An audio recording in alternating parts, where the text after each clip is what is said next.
4:30 p.m. Portsmouth and Kittery by 4:35 p.m. In addition to the tornado, this storm is capable of producing golf ball-size hail and destructive straight-line winds. The safest place to be during a tornado is in a basement.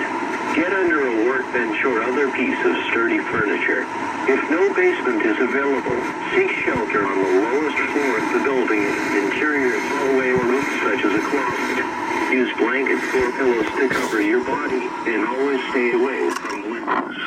If in mobile homes or vehicles, evacuate them and get inside a substantial shelter. If no shelter is available, lie flat in the nearest ditch or other low spot and cover your head with your hands.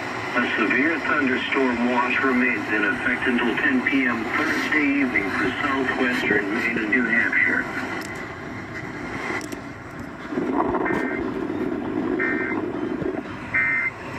Wow.